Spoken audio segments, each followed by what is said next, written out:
guys, I am Pixel Dan, and today we are checking out the Masters of the Universe Origins Man-at-Arms Heroic Master of Weapons. That is right, my friends. It's one of the original 8-back figures, and he's getting his re-release right here in the first wave of the brand new retail Origins lineup, so let's check him out. By this point, you guys are all familiar with this retro-inspired packaging, but I do got to say again, I absolutely love it. It's just really cool seeing the red bursting rocks and the blue starry sky with that original Masters of the Universe logo. Definitely has that very cool vintage feel, for the nostalgic feels, which I'm certain that is exactly what they're going for. Because, of course, this new line is meant to be a retro-inspired line. It says it right there on the box in that yellow burst. Modern posing, but retro play. So these are basically like more articulated versions of the figures that we got back in the 80s. And we've got Man-at-Arms here in his blister bubble with one major thing that stands out on him that is so different from the original. He's got a mustache. Of course, that original Man-at-Arms did not have a mustache, but famously, he was given a mustache in Filmation. That's always kind of been his look ever since. So now we've got a retro-looking Man-at-Arms with a mustache right there. Pretty cool stuff. As we rotate this around to the backside, we once again have some absolutely gorgeous artwork up there at the top of the card back with Man-at-Arms blasting a laser from his gauntlet. Very cool looking dragon there in the background. Just really, really fun stuff. I love the artwork on these packages. It really does add to that overall retro feel because the original Masters toy line was known for the awesome artwork. So this is definitely something I really love. And then down below that, we've got the cross cell, which is also an illustration, just like on the vintage toy line, showing you all 6 figures in Wave 1, as well as the little callouts for the action features, which with these new figures just means that they are articulated and they can hold their weapons. But still, it's a really fun nod to the vintage toy line. So there's our card back. Really cool stuff, but let's go ahead and get Man-at-Arms outside of that packaging so we can get a closer look at him. All right, we got Duncan outside of the packaging here. Once again, just showing you guys that these figures do stand right at the 5.5-inch mark, just like the original Masters of the Universe toy line. And as we've come to expect at this point with Origins, a lot of these figures, especially here in the first wave, are directly inspired by their vintage action figure counterparts, with the biggest exception on Man-at-Arms being that mustache.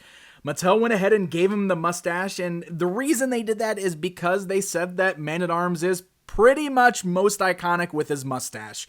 You can thank the original Filmation cartoon series for that, because that basically made it a staple for Man-at-Arms. So apologies to anybody who prefers their original 8-back Man-at-Arms with the clean-shaven face, but this appears to be our Man-at-Arms in this line. Now, of course, that doesn't mean we won't get extra heads in the future.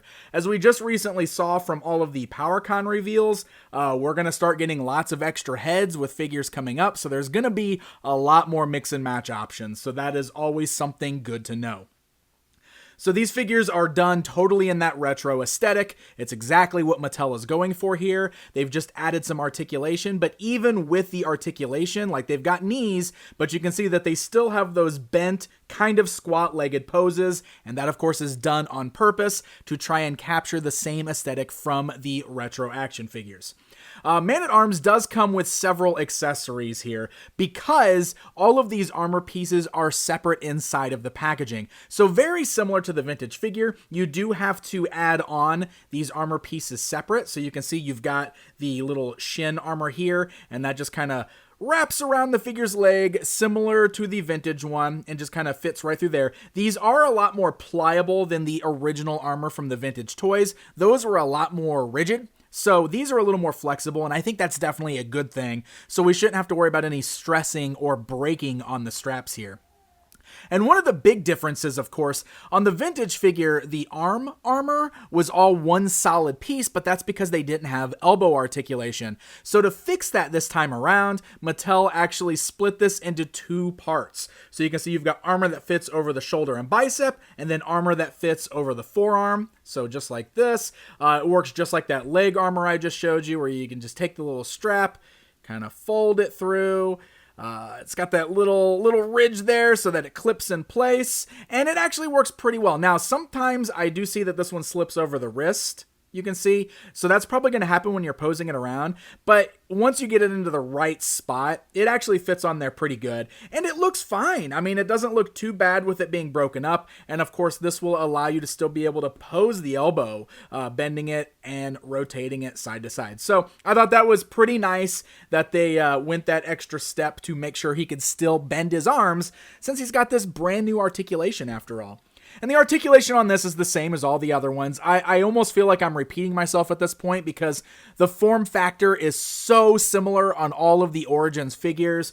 So you guys pretty much know what to get at this point. If you haven't seen any of the other videos, you've got the ball-like hinges there at the shoulders. You got bends at the elbow. You got swivels at the elbow. You got swivels at the wrist, hinges at the wrist. You can turn the waist. You got ball joints at the thighs, so legs can go all the way around. You got joints at the knees. You got swivels at the knees. The boots also swivel at the boot cut, and then the ankles can pivot side to side, forwards and backwards, and all of the articulation feels nice and tight on these guys. I haven't had any problems with balancing, keeping them standing, so that is really, really cool. And of course, mixing and matching, as we already talked about a little bit there. You can pop the head off the ball joint. You can remove the figure at the waist. You can pull the arms out of socket at the shoulders. You can pull the wrists off. You can pull the boots off. This is done on purpose because these figures are totally modular, which means they can all be interchanged with each other. So that's going to be great for customizers, but that also opens the doors for future releases so we can kind of mix and match our figure parts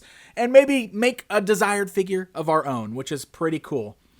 So the joints are really nice and tight, and I've kind of commended this on all of these figures, because even though you've got that mixing and matching option, like, they don't feel loose or anything like that. You can see that all the joints hold really well. These figures feel like they're constructed very well. They're very solid. These are going to be fantastic for kids that want to play with them, which I absolutely think is one of Mattel's hopes with these. But they also hold up really well as action figures for display. And of course, we don't have the rubber bands anymore. We have regular joints, so they should stand really well.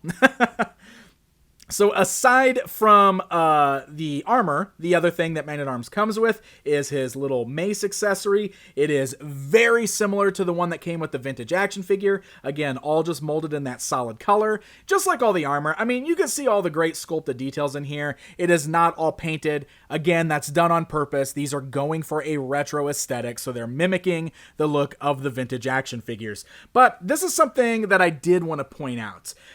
If you look at the back of Man-at-Arms helmets, one of the things that stood out to me immediately was the fact that he actually has the hair painted on the back. Now, there is a little bit of blue bleeding onto the hair, but the fact that we've got the black hair painted is really interesting, because here's the vintage Man-at-Arms figure, and I don't know if you guys have even ever noticed this before, but if you look at the back of your vintage Man-at-Arms, there is hair sculpted on the back of his head, but it's always just been painted the same color as his helmet.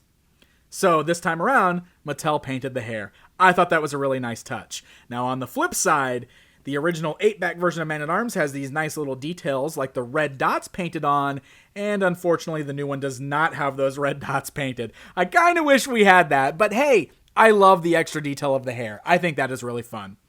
And I guess while we got this guy in here, it's comparison time. So now you can see our original Man-at-Arms standing alongside the new Origins release. You can see the colors are much brighter on the new one.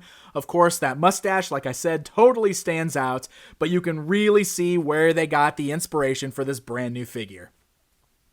And for fun, I do want to stand him alongside the recent Masters of the Universe Classics action figure, which is a totally different form factor, 7 inches, over 30 points of articulation, high detail, lots of paint deco, but those were much more expensive than what we've got going on here with these $15 mass market action figures. And there you go, my friends. That is a look at the brand new Masters of the Universe Origins Man-at-Arms figure.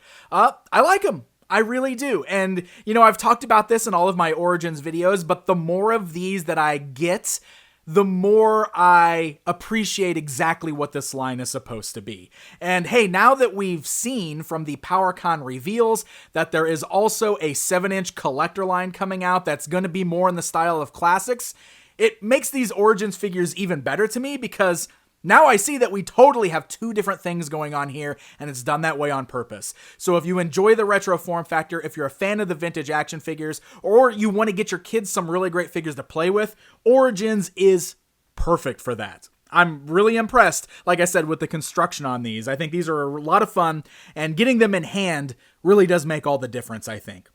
And speaking of that, I know these have been trickling out very slowly at Walmart right now. Mattel did say that most Walmarts are holding these back for the fall reset, but also these open up to all retailers in 2021, including online retailers. So if they're too hard to find as Walmart exclusives this year, hopefully by next year, we will all be able to order these from online with ease. So that is definitely some good news. Thank you guys so much for watching this video. If you enjoyed it, hit that like button, leave me a comment down below to let me know what you think, and don't forget to subscribe. Until next time, my friends.